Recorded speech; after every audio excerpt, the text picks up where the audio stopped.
Hey there, Sandra. I'm in Quinn Tax Deeds with your Tip Tuesday. I am loving my twist. Ooh, I soaked them wet this morning and they're looking very juicy. Like I have gel, but I have no gel in there. So anyway, on this Tip Tuesday, we are going to be talking about leverage. Leverage. And what is that? How can you leverage your tax deed business?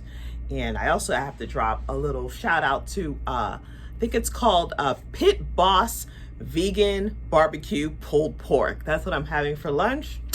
And it is so good. My mouth was watering just on the way over here, knowing that that's going to be my lunch. So it's called this Vegan Pit Boss Pulled Pork. Truly, really, really good. Shout out to one of my past interns who put me onto it. Emily. So thank you, Emily, for telling me about it.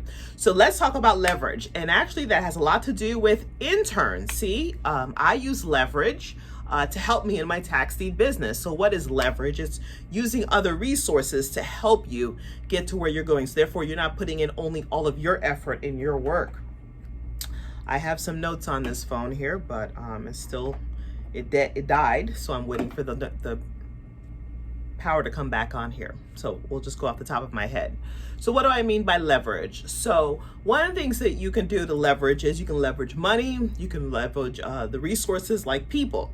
So one of the ways in real estate investing that we can leverage money, specifically tax deeds, is that I partner with other investors to buy properties. That's a form of leverage because I don't have to put all my money in.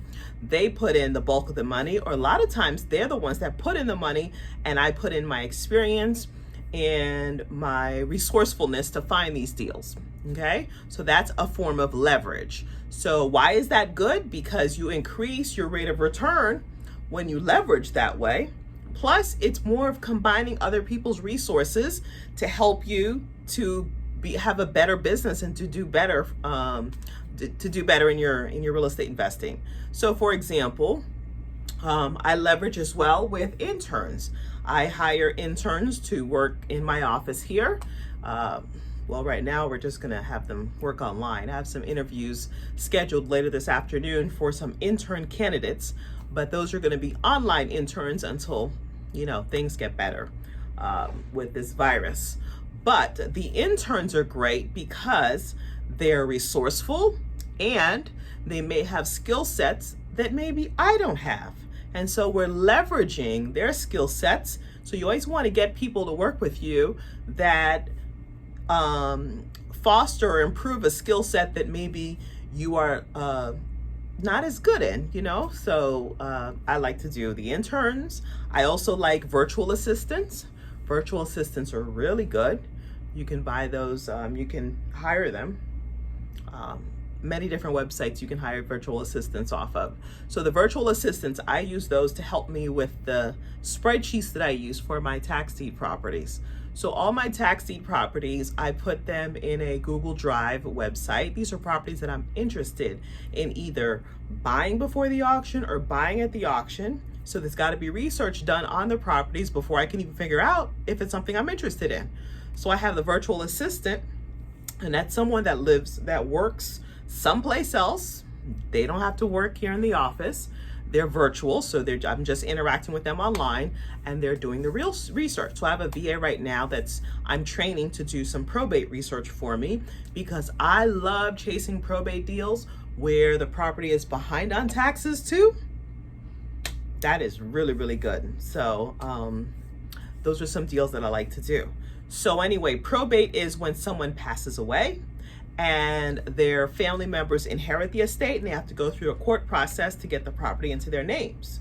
So a lot of times they're inheriting property, they're out of state, maybe it's not property that they even want. So I leverage my virtual assistant to help me get the research done.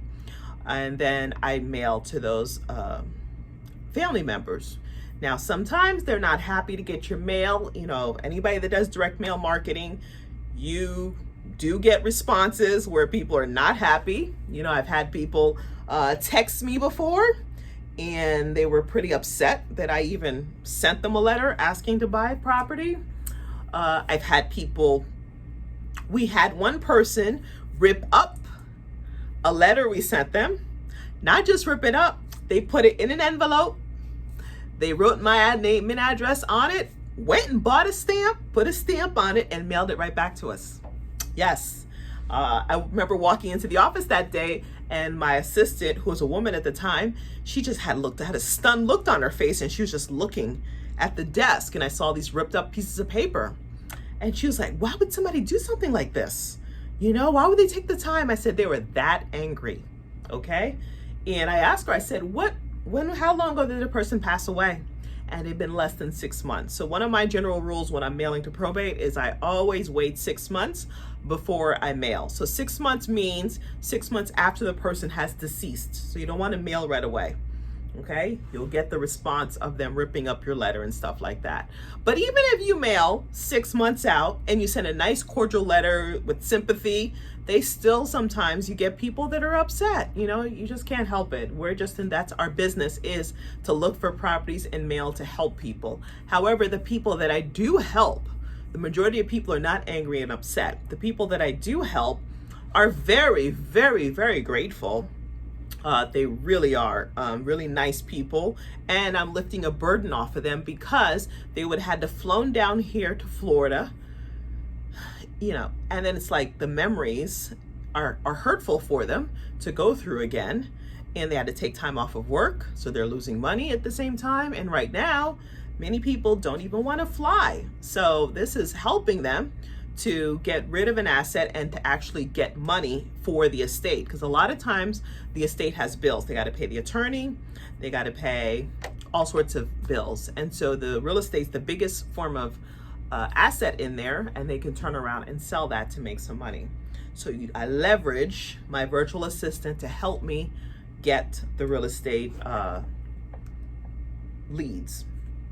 So my VA helps me with the tax deed leads as well, by going through the auction list, getting some preliminary information about each property. That way I can decide if it's something I want to buy or not. So the VA is good with that too. And I think leverage is awesome. One of the best books that talks about leverage, and I really like this book, is Gary Keller, and he's the guy that founded Keller Williams. He has a book called, it's a red book called Millionaire Real Estate Agent. However, when I read it, I was not a real estate agent. I was a real estate investor. So it's okay. It's great for investors.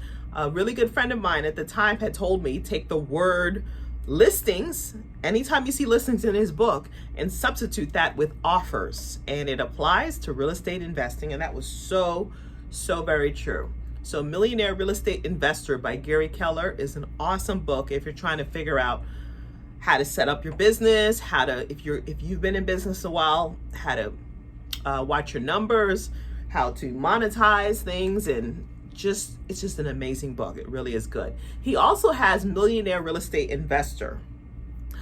Now, I recommend you read Millionaire Real Estate Agent before you read Millionaire Real Estate Investor, because Millionaire Real Estate Agent has all the good stuff, in my opinion. Real Estate Investor does not have as much good stuff in there. I was slightly disappointed by Investor when I read it. So I think Millionaire Real Estate Agent, they put all the good morsels and all the great information in there. All right, so now let's continue our talk here on leverage now that my phone has come back on.